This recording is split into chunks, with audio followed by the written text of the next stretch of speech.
Okay, welcome, John.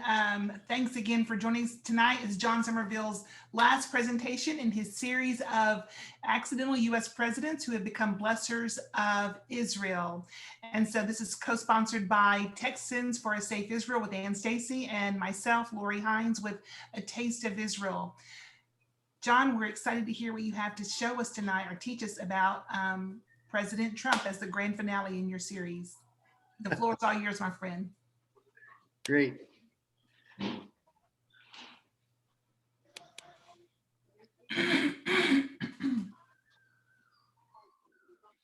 Well, I'm a little discombobulated. Usually I get here a lot earlier and to get all this ready, but I'm going to roar right into it, and I hope that it'll make some sense. I did a thing months ago. I spoke to several Republican meetings, and one of the things I was doing at that time was comparing President Trump to Jehoshaphat. And I uh, I spent a lot of time explaining who Jehoshaphat was to most of these folks, but I'm going to skip some of that. As you know, he was one of the few righteous rulers of Israel, and he had a hard act to follow because we got a new puppy in the background. He had a hard act to follow because his father had really strayed at the end of his term, and so anyway, we're going to jump to what Trump did, because these are the things that Jehoshaphat did to rebuild his country.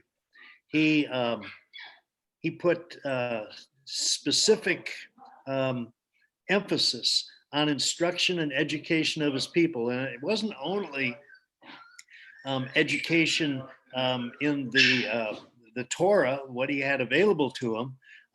More than that, it was really explaining to the people of Israel exactly the kind of things that what made them unique and what God had them there for and what their mission was. He constructed barriers. He built a wall because the kingdom had been split into two, and the northern kingdom was threatening, and so he built a wall across the border there. He had to rebuild his army and his military and the military success that followed that, because all of that had been greatly weakened under his father.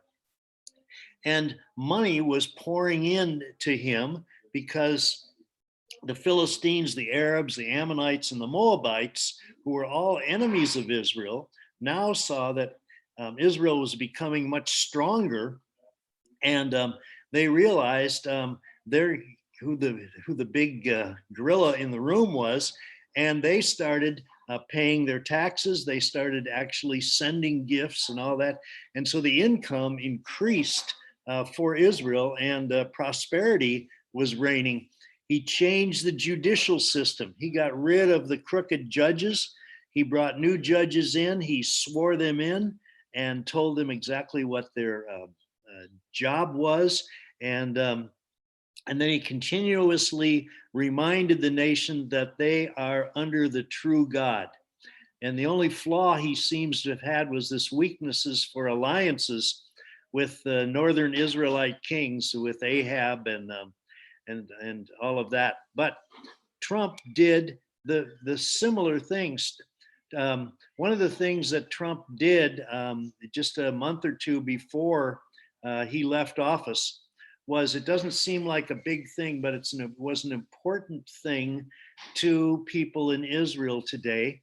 And it was those folks who were born in Jerusalem could put the name of the city they were they were born in, but they couldn't have Israel in their passports or on their birth certificates. And this was just an affront to a few people. but it was a big deal. It said that the United States was not recognizing Jerusalem as being in Israel. And so the way Trump did so many things, he just wrote an executive order and he got rid of that silliness that we've been doing. It was more than silliness, it was really an affront to the fact that Israel existed, and from God's viewpoint, the capital has always been Jerusalem. He had Betsy DeVos as Secretary of Education, and of course, the left just couldn't stand her for a lot of reasons. And he started the 1776 program, which was doing away with the whatever it was called 1619 program that the New York Times had built up. And that was being brought into lots of schools, basically saying that our country was based on slavery, starting in 1619. And everything that was done since then had to do with slavery. And Trump said, that is not it. We have been a godly nation from the beginning. And if you really study George Washington, John Adams, and these people, they had a real grasp of God's word.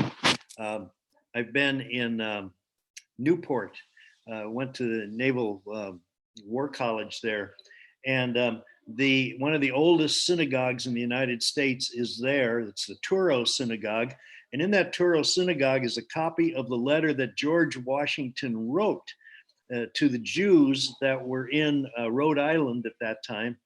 And he didn't have someone writing these letters for him, and he was quoting scripture and how that they should abide always within our country, and that we would brook no trouble for them, those kind of things. Another thing, of course, that Trump did, and everybody knows that he was working on the wall. This was a similar barrier that was built between the northern kingdom of Israel and the southern kingdom of Judea, and it was built by Jehoshaphat.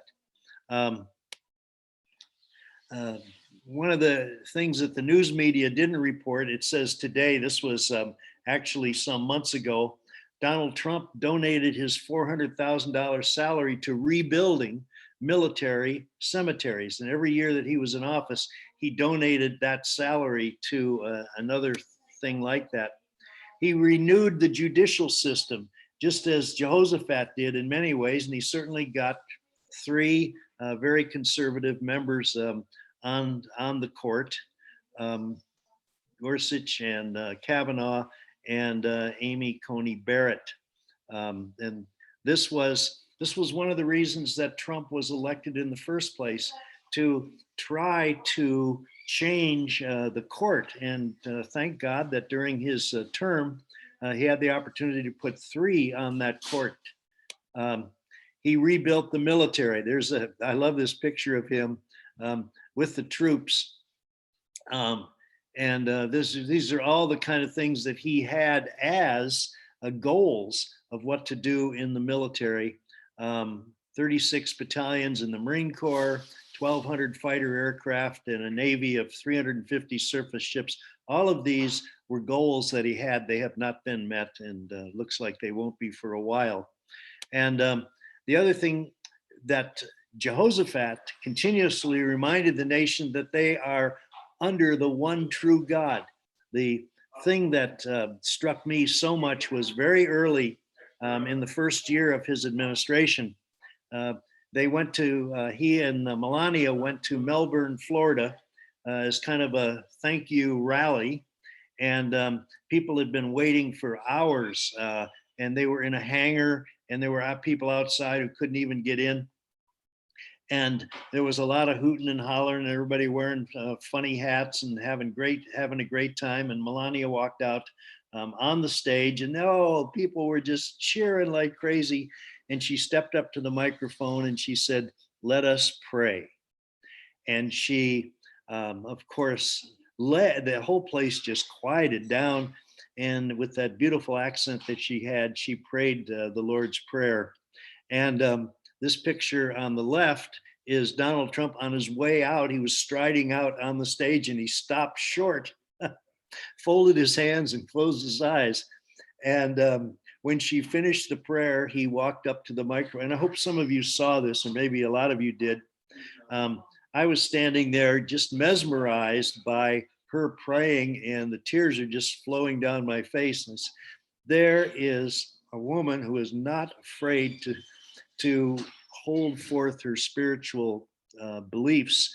And when he got to the microphone, he said, "I had no idea she was going to do that." And I'm sure that's true. That was not something that was staged, but it gave an idea of, and I think as the 4 years went by, he became more and more dynamic in the things he was saying, pointing to the one true God. I think one of the things that certainly was most exciting, something no one really saw coming, was the fact that he started to change the entire Middle East. And if he, as the ultimate deal maker, wasn't there, this whole thing wouldn't have started. The United Arab Emirates didn't go to Israel, but Donald Trump was in there making the deal. And the United Arab Emirates, who have more money than they know what to do with, had been trying to buy F-35 fighters from the United States for a long time, begging for them. Now, that was something then that Trump said, yes, we will allow you to buy them. We're not giving them to you. And they said, good, we've got all this money just burning a hole in our pocket, and we want them. Now, as far as I know, the United Arab Emirates have never been in a war, and they were not envisioned by Israel as a threat. And I don't think they are a threat, but it was the breakthrough that started basically what was going to become an avalanche of Arab countries who had historically been very opposed to Israel coming and making peace accords with Israel. And this was all called the Abraham Accords. And they were followed by Bahrain and um, uh, other countries that are lined up to come in. There's about 5 of them now. Morocco, most recently. It looks like Oman. And the one that's waiting is Saudi Arabia, and not waiting for any particular reason, except the king of Saudi Arabia is very old. And these people have had, since 1948, all of these Arab countries have been adamant that they'll never recognize Israel until Israel gives the Palestinians a home. And the younger generation, like MSB, who is MBS, I'm sorry, get these initials backwards sometimes. He is the future king of Saudi Arabia, and he's in waiting. We know where his leanings are, as are the United Arab Emirates. These people have been, the old men have been succeeded or are about to be succeeded by younger leaders.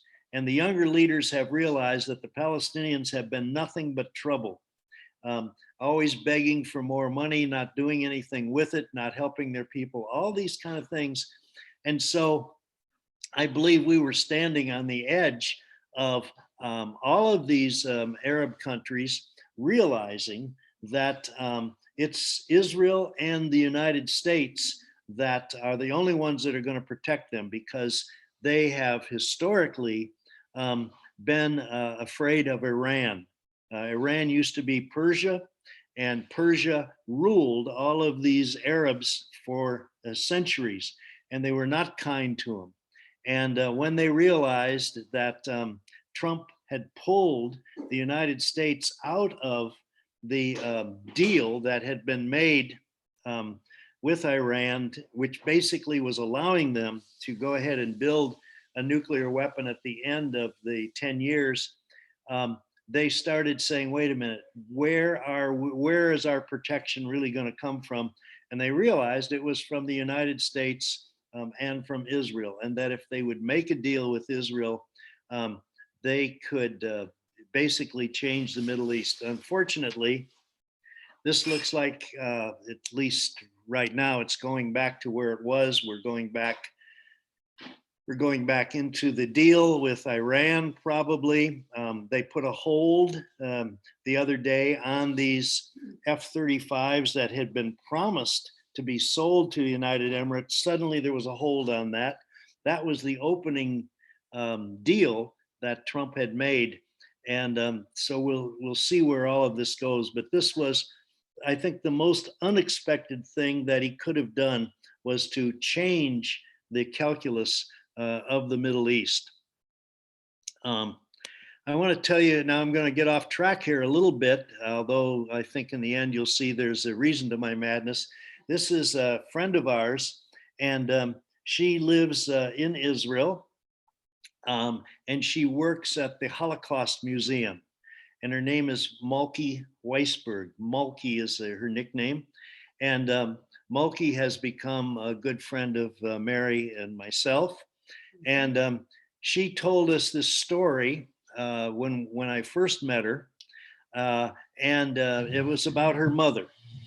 And her mother was this young girl who, at the time of this picture, I think was about 17, and she came from a town which at times was in Poland, at times it was in the Ukraine. But the town didn't move. It was just the borders were always moving. And she was a Jewish girl. And her father was a rabbi. He was the rabbi of this good sized town. There were about 10,000 Jews in the town. And the rabbi was an elderly man whose first wife had died. He married another lady, and they had the one daughter, and this little daughter was known as Rivka. But her real name was Esther, but her nickname was Rivka. And she was, according to her daughter, who told me this whole story, she was a very hard-headed girl because she was spoiled. She was spoiled because she went everywhere with her father, the rabbi. All the things that he had to do, she was always there. And of course, the congregants said, "Oh, look at Rivka. Isn't she the most beautiful little princess? And oh, she's so wonderful." And all that's all the kind of stuff she heard. So she was kind of hard-headed. When she was about 16, there was an offer made to her father from a rabbi of another town in the region, who was as esteemed as her father was. And he said, "I'm very interested in having my son marry your daughter." This would have been bringing together two rabbinical dynasties. And Revka had wanted nothing to do with that. And so she dug in for a long time. And then eventually the two families got together and they signed a ketubah. And a ketubah in the Jewish world is a contract. And basically it says this young man will marry this young lady.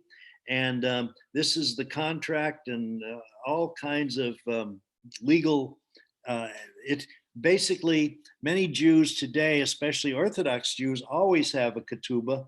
And it's written not in Hebrew, but it's written in Aramaic. And then it's made as beautiful as it possibly can be made. And this is the contract. Now, the unusual thing about this is, even though now the agreement has been made that they are going to be married, usually the date is put down, and it may be a year from now is when they actually will have the marriage ceremony. But legally, once this document is signed, they are married. Now, they have not consummated the marriage. They haven't even been with each other alone, usually up until this time. That's waiting for the marriage day sometime in the future, probably a year in the future. And so Revka had made up her mind, okay, this is, he's a nice fella.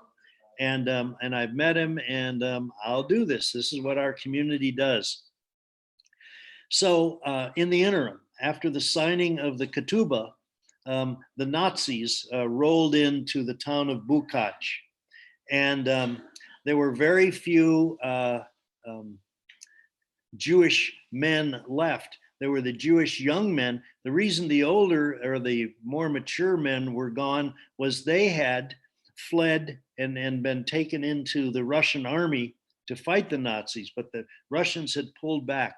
So all that was left in town basically were the old people, young girls like Revka, and some of the very young men.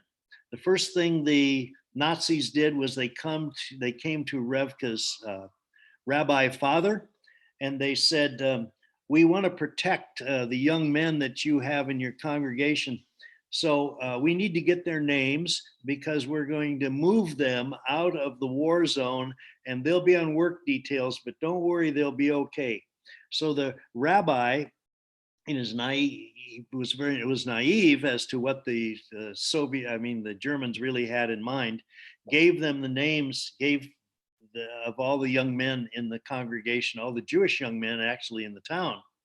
And so within a day or so, they were all rounded up, taken into the woods right outside of town, and all were murdered.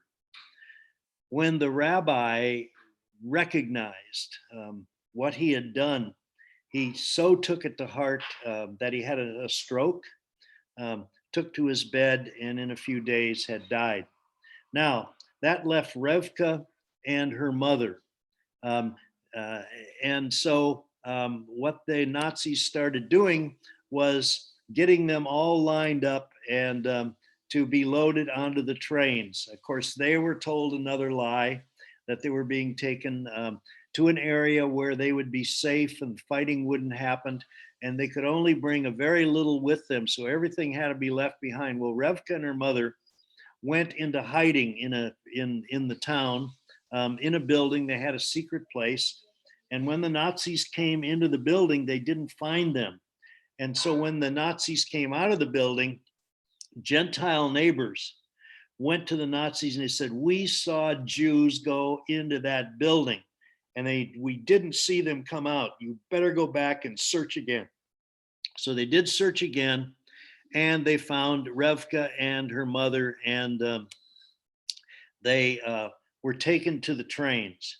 And of course, they didn't know where the trains were going, and they didn't know that at that destination, it was a camp where everyone was killed as soon as they arrived. Of course, Revka and her mother didn't know that. So they got on a train very similar to this one. And up in these slats up on the top there, you can see there was barbed wire, and there were some few wooden slats, and they were all slammed in there, 100 or more into that. And as the train started leaving the town of Bukach, Revka started arguing with her mother, saying, "Mom, I can get out of here. I can get through that window, but I can't do it without your blessing." And the mother said, "No, Revka, you don't understand. It's just you and me. That's all that we have left in the world. And we have to stay together. I've got to take care of you, and you've got to take care of me. Honey, don't even talk like this." Well, Revka, being the hard-headed lady girl that she was, continued this argument on why she could get out and why she should leave. And she didn't really know, but she just had this sense. And for about 2 hours, she continued working on her mother. And the train then was going up a hill, and it was very slow as it was moving. And her mother finally said, "Okay, you have my blessing. Try and go and get out of this train." And so they moved a barrel over underneath one of these windows. She deftly took off the wood that was on there and the barbed wire, and she got halfway out of that, and she looked back, and her mom was giving her the blessing. And then she rolled out of that window and hit the side of the tracks and rolled down into a cornfield. Now, there were soldiers on, I don't know, it was on that car or one of the other cars, and they were shooting at her as she rolled into the cornfield. And she wasn't hit, but then she said this was the first time that she even had a thought, and she said, "What have I done? I don't know where I am. I don't have any clothes other than what I have on. This was really stupid of me." And then she heard some voices, and so she hunkered down. But as the voices got closer, she realized they were speaking Yiddish. And she said, oh, they're Jews. Well, some boys had also escaped from another car and weren't killed. And so she ran to them and they said, what's our plan? Where are we going to go? And she says, I'm going back to Bukach. And they said, you're crazy. You can't go back to Bukach.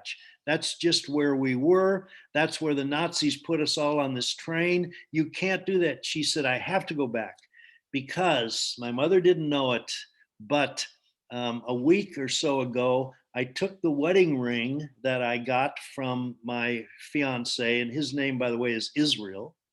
The wedding ring that I got from Israel, and I sold it. And I bought false papers proving I'm a Polish girl. And I've got to find those papers. I hid them. And if I can find those papers, I've got a plan. I can get into Warsaw and I can pass, not as a Jewish girl, but as a Polish girl. And so she did. She went back to Bukach. She found the papers. She went to Warsaw. And over the next 4 years, she got several different jobs. She was hired by a Christian family to take care of their kids, kind of like a nanny, but to work around the house. And on Christmas Eve, they had invited other Christians in and they were having a dinner and she was serving the dinner. Now she'd learned how to cross herself.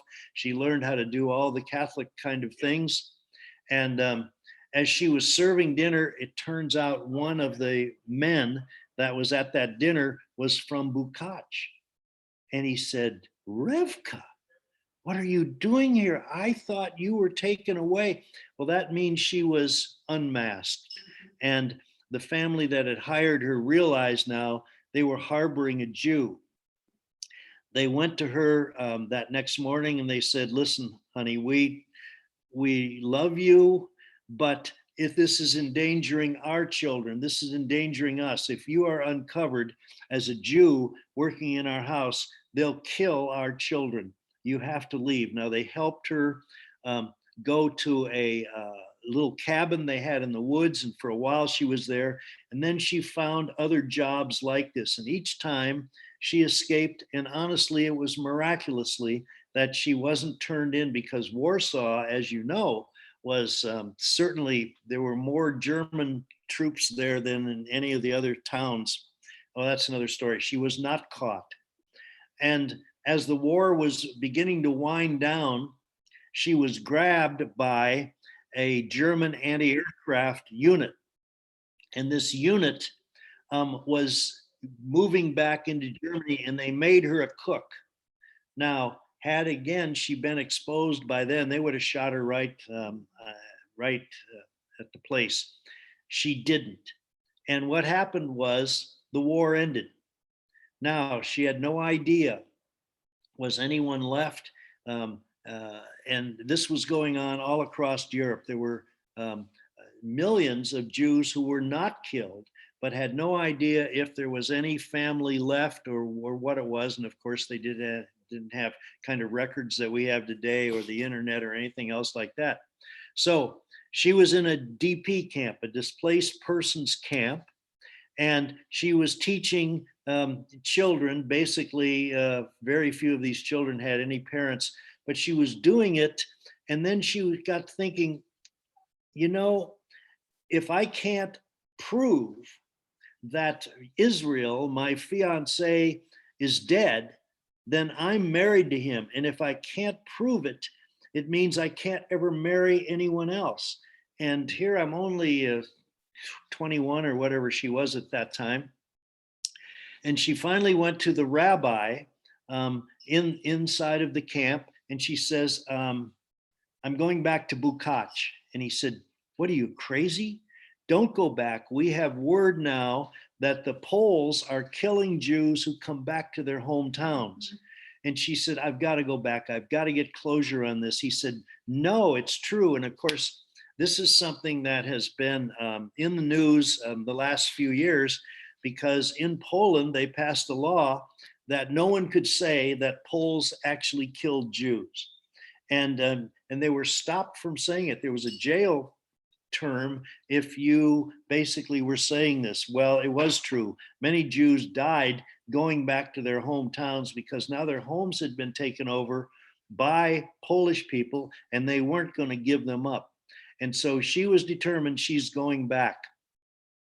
The next day or that night, I'm not exactly sure the details on it, a young man comes into the camp and he comes to the group of rabbis who, this is a Friday of around noon, and they're all sitting and they're working over lists trying to find out who's alive, who isn't, what information they have. And this young man says, rabbis, I need your help. I'm looking for a loved one. And they go, well, yeah, so is everybody else, but it's I'll tell you what, it's almost the start of Shabbat. It's almost Friday evening.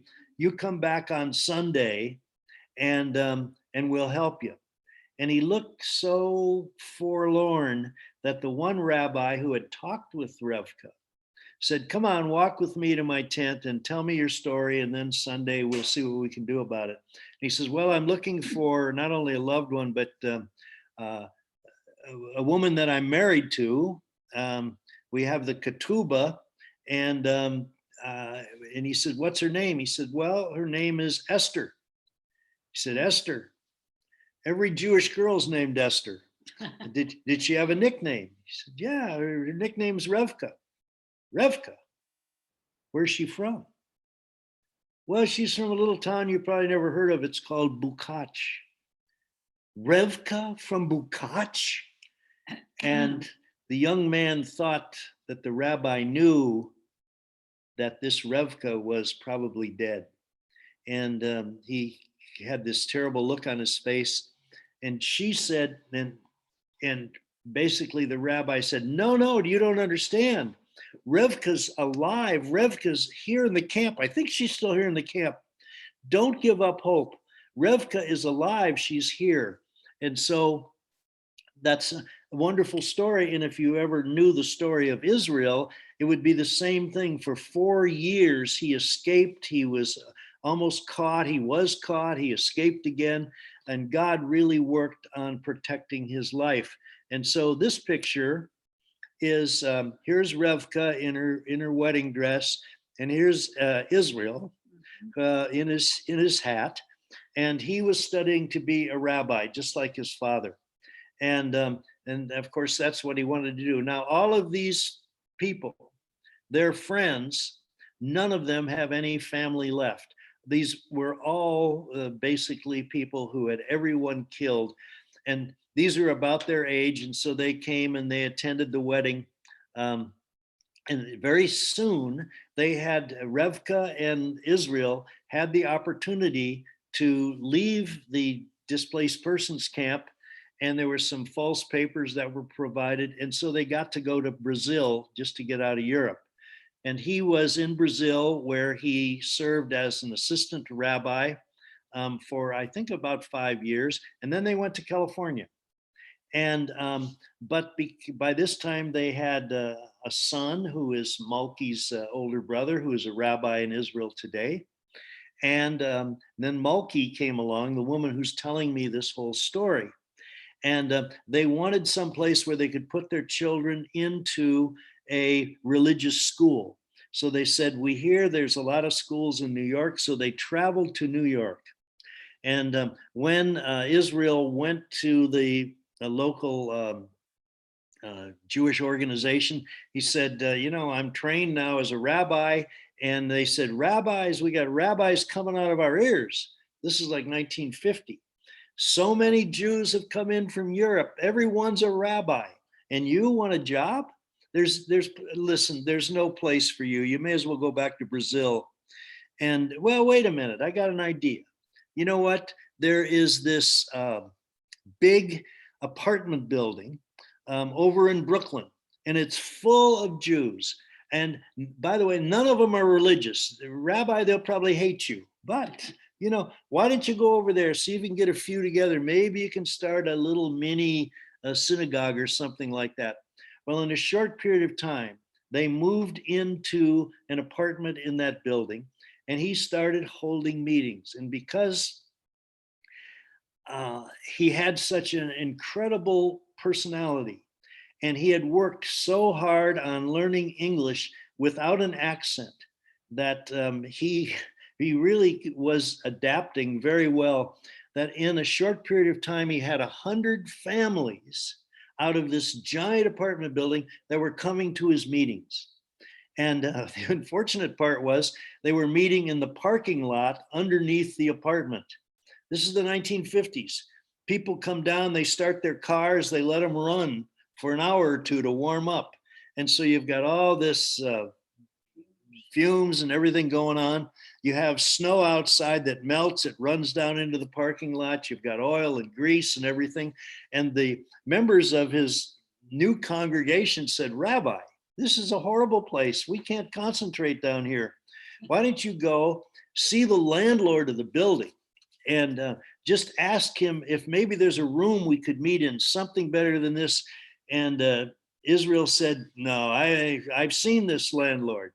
I'm not going to do it, because I'll tell you why. He says he's Swedish. I know he's a German." And you can imagine how the Jews felt about Germans in those days. These were all survivors of the death camps. And he said, "I'm not going to go see him." And but eventually he did go see him. And you can see what a hard looking character this is, and how the rabbi was hesitant to go see him. Well, one of the things that happened was, and I'm really going to skip around here because I know we're kind of running out of time. When he got in to see the landlord, he says, "Landlord, here's the problem. We're down in the cellar." He says, "I know all about it." He says, what you need is a synagogue." He goes, "Yeah, well, it would be nice if we had a synagogue, but look," he said, wait a minute. I've got a piece of property. I'm going to give it to you and you can build a synagogue." He goes, "Get out, really?" "Yeah." He says, "But look, these are all refugees. We don't have 2 shekels we can rub together." And he said, all right. You know what? I'll tell you what, I'll front you the money. You build the synagogue. You can pay me back whenever you want to, but I want to do this for you. And that landlord and Rabbi Israel Wagner became very good friends. Not only that, but the rabbi's wife, who is Revka, and Israel became very good friends with the landlord and his wife, Mary.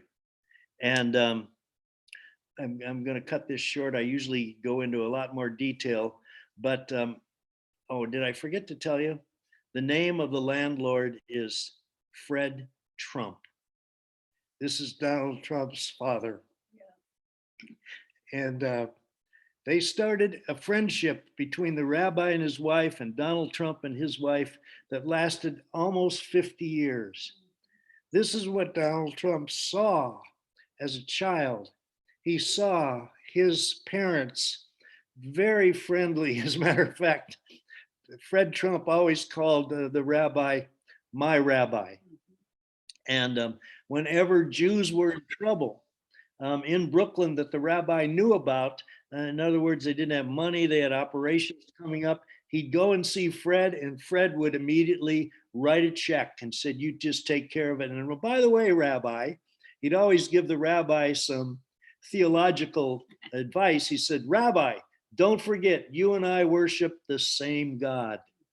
And so when Mary and I were in Israel 2 or maybe 3 years ago with Mulkey, she got an invitation from the White House inviting her to come to Washington to be at the Hanukkah party at the White House. And the president had said, because our parents were such good friends all of those years. So there's no wonder to me why the things that Trump did for Israel were so outstanding, recognizing Jerusalem as the capital of Israel, moving the embassy from Tel Aviv to Jerusalem,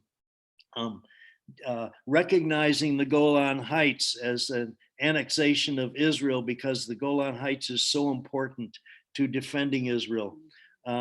the all kinds of, he did so many things, and then this breaking down really of the Middle East countries that were so opposed to Israel.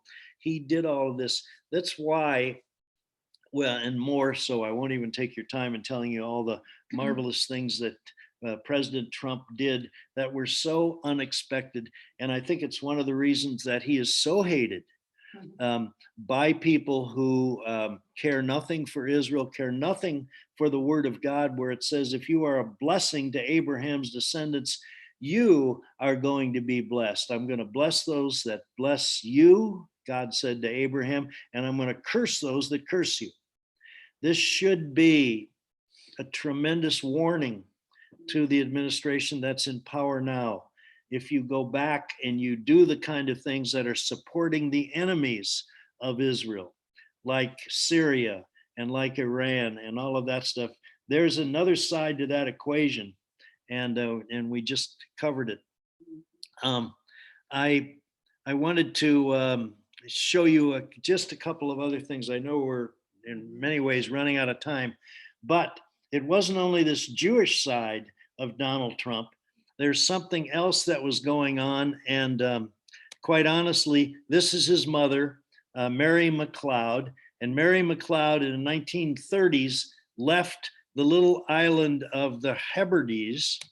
The Hebrides are a series of islands out on the northwest side of Scotland, and you can see the ocean between them and Scotland. And the farthest one north is called the island of Lewis. And this is where Donald Trump's mother came from. This is out in the North Sea. It's cold, it's rainy. The only thing that really goes on there is some fishing. And she was, and right now I've forgotten the number of children in that family. It was either 11 or 19, some monstrous number. And she was the youngest child in that family. And she had two aunts. I know you're supposed to say aunt, but I can't say that. She had two aunts. One was Peggy Smith, and the other was Christine Smith. Christine was blind. Peggy was so crippled with arthritis that she was almost doubled over. They never left their cottage, but they weren't worthless lives. These two women had a prayer. They were prayer warriors. They had a prayer, not a room, a prayer house that changed the course of the world. And in some ways, 1949 to 1952 was one of the most well documented true revivals that ever happened in modern times. And everybody gives credit to these two women who had prayed for years for a revival in the Hebrides Islands. And one of them, I think it was the blind Christine, had this vision of a man who was coming to their church, and he was standing in the pulpit, and the church was just full of young people.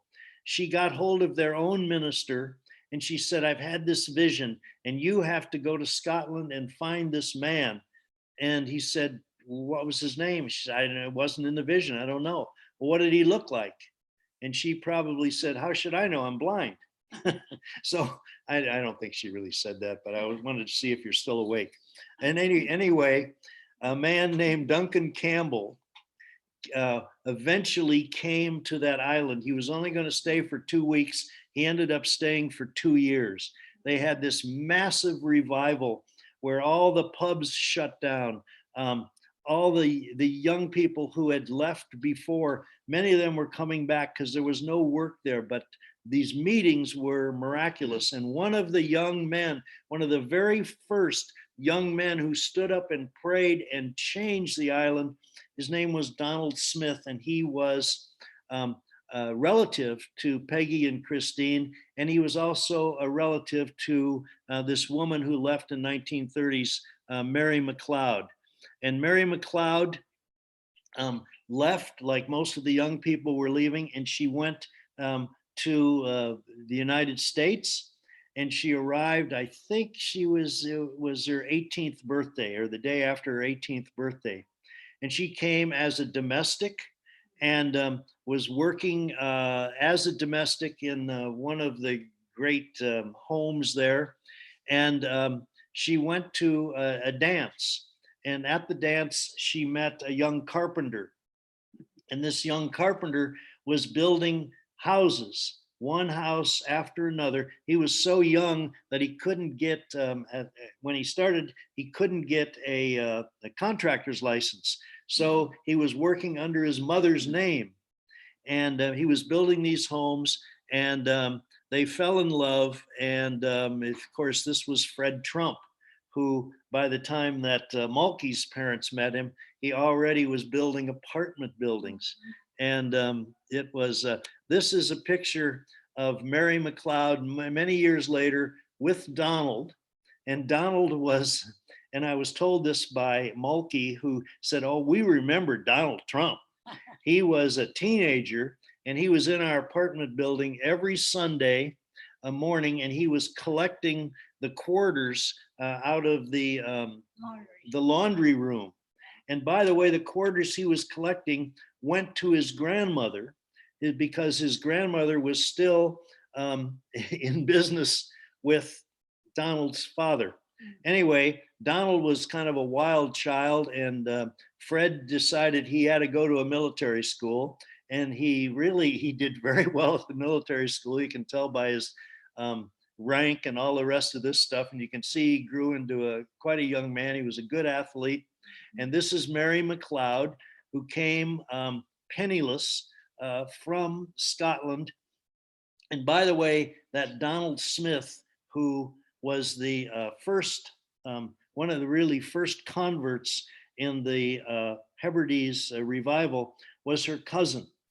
And it wouldn't surprise me that she named Donald after her cousin. And she would make trips back to Scotland every year or two. And before they really were prospering, when she'd come back, she would walk all around. And then as they prospered more, Fred would send a Cadillac on the ship.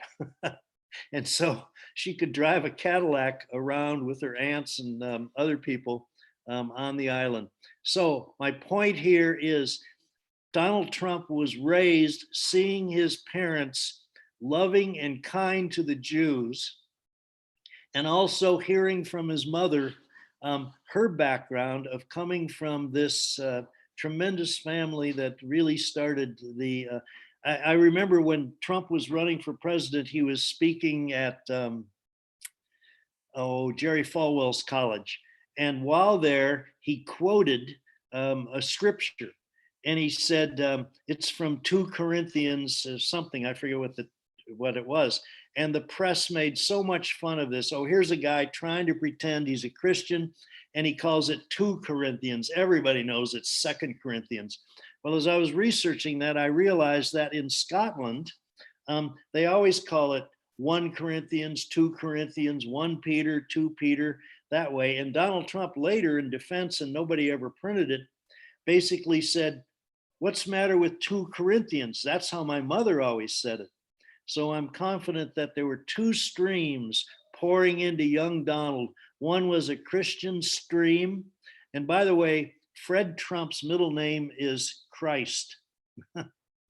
And that tells you a little bit about basically his Lutheran background. And so anyway, Trump did not accidentally fall into the position that he had. I believe that God was working through his life from childhood. And never mind a lot of things about his background.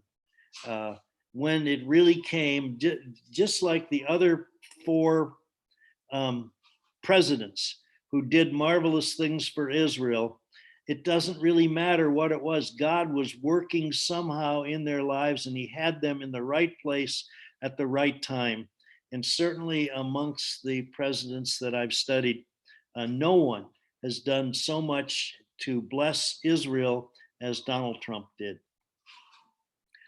Okay, you must be tired of hearing me blab. So I'm glad to take any questions or anything else we might have.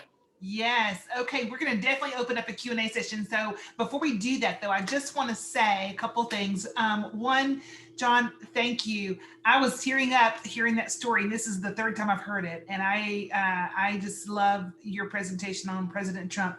The second thing I want to say is, now that we're at the end of your presentation, in what I see, the common thread is that yes, they were all blessers of Israel, but the real common thread was each one of these men had someone in their life, in their childhood mostly, that planted those seeds about you must love and help and protect the Jewish people.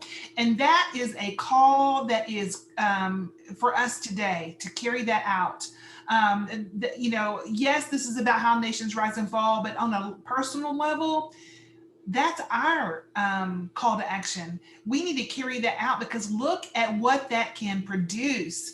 We don't know who's in our life that's going to be in a place of power in the future. And so we must continue to plant seeds in people's life to do just what you taught us in the last month and a half. Thank you, my friend. Very powerful.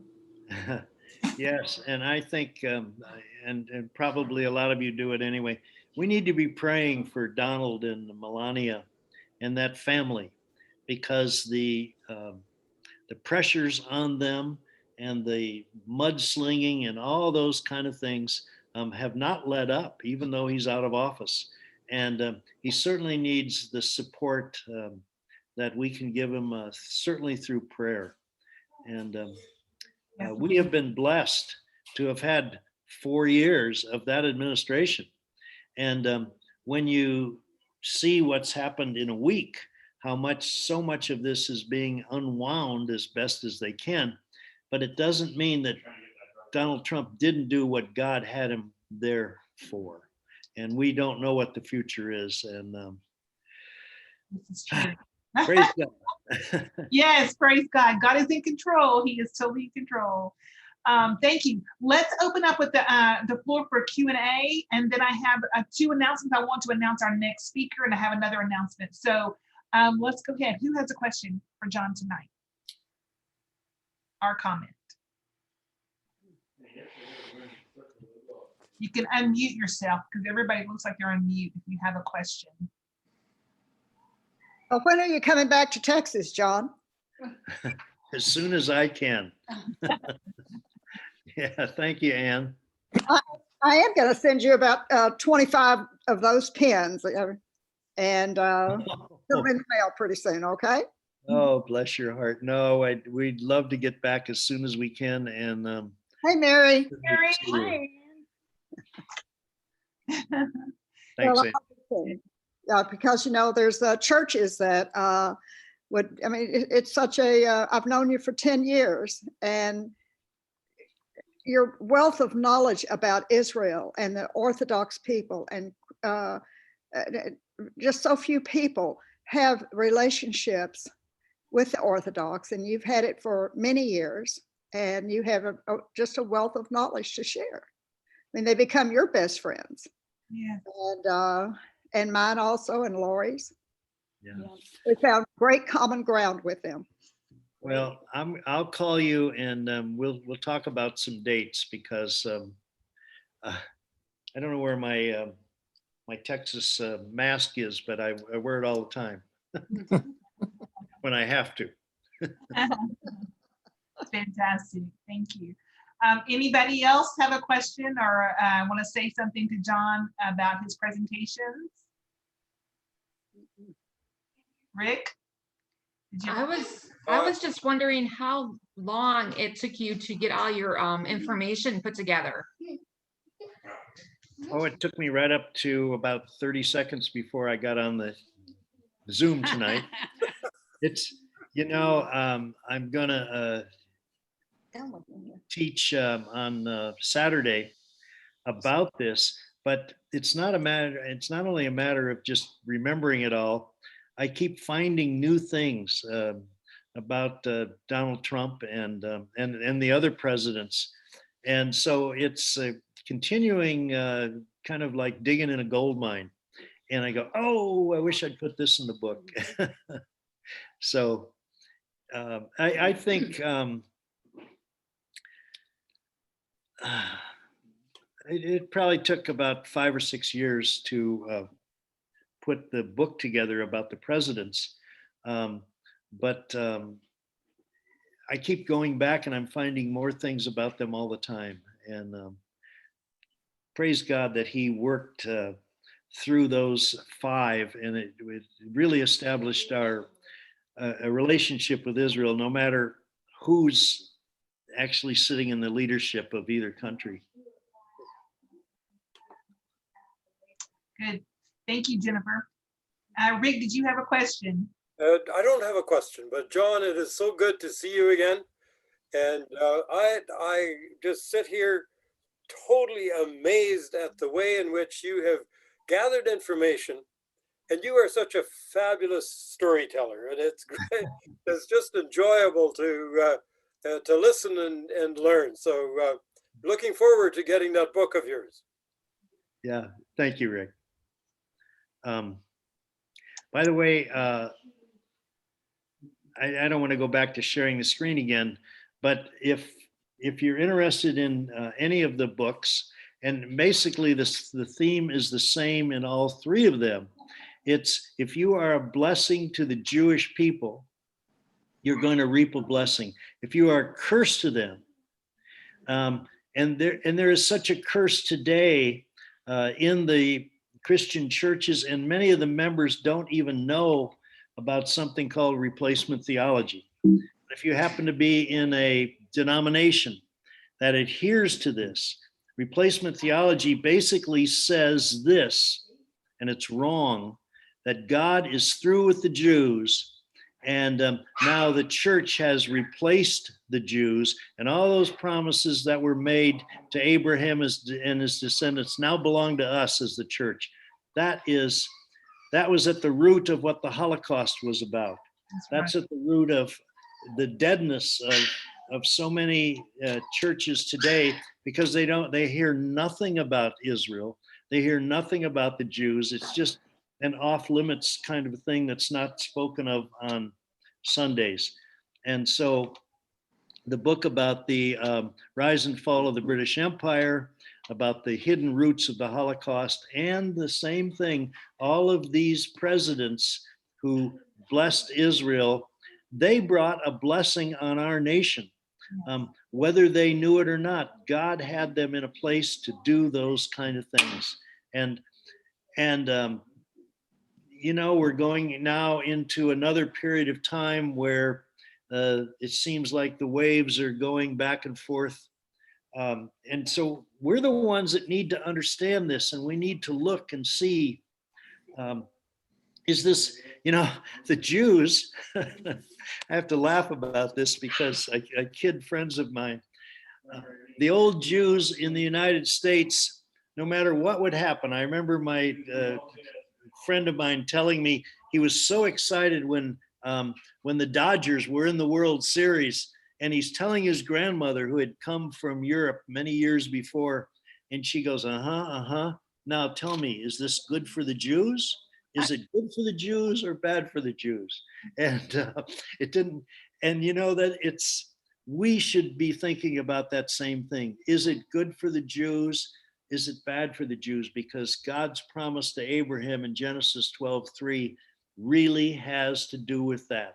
Are we going to be a blessing to them, or are we going to be neutral or not even understand what's going on?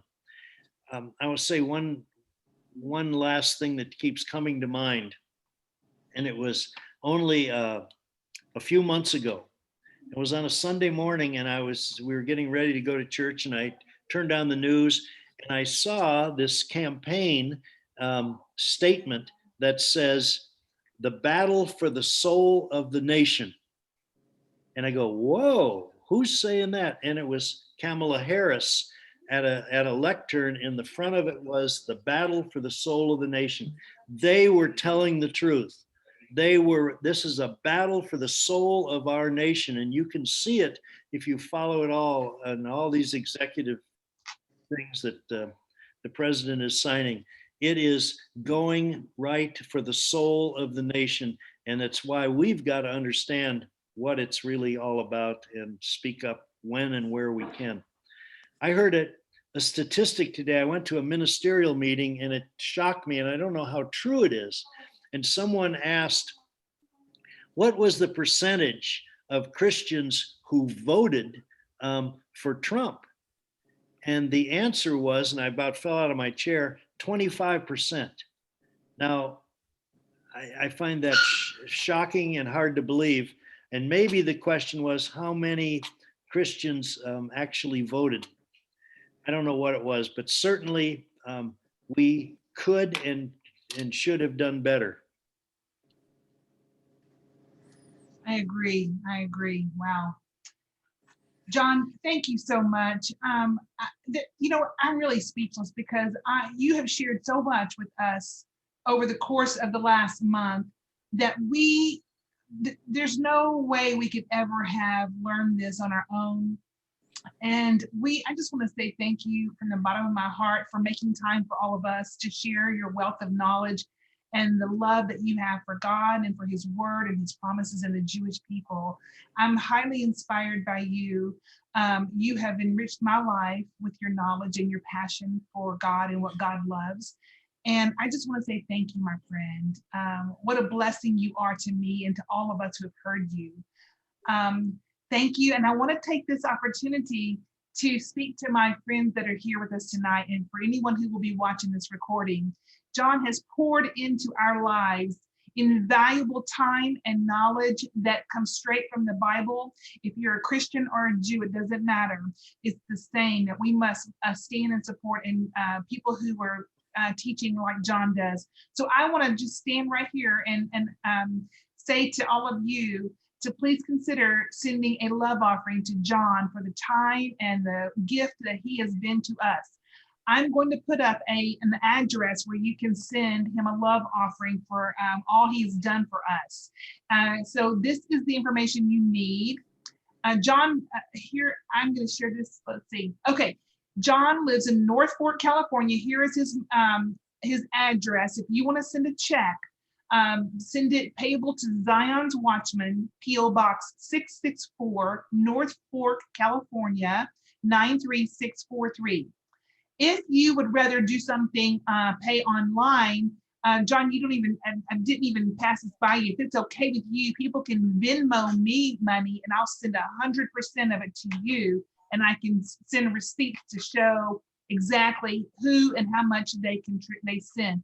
If there's someone out there who wants to do the digital love offering. But I encourage you people to get behind John in any way you can, and for us to continue this dialogue into our own lives. So thank you, John. Yeah, let me, if you don't mind, let me tell you what we do. Yes. Zion's Watchman is a 501c3 ministry, and any gifts that we get, we tithe off of those gifts, and they go to help people in Israel. Because I don't want it to stop. We're not the Dead Sea. I want it to be alive and living and keep flowing. So today, my wife and I were adding up what we received in January. And then from that, we tithe to some of the poorest and the weakest of people. And that's children who need heart operations. Save a Child's Heart was started by a friend of mine in Israel. He was a cardiac pediatrician, and they bring in children. Half of the children they operate on are Arab children, and the rest are coming out of Africa and other places. We also tithe to the oldest and the weakest, and that's an organization called Yad Lakashish, and these are for the elderly, and most of these have come into Israel late in life. They didn't learn the Hebrew language, and so they're often just sitting by themselves in an apartment somewhere with a TV blasting, and they've been waiting to die.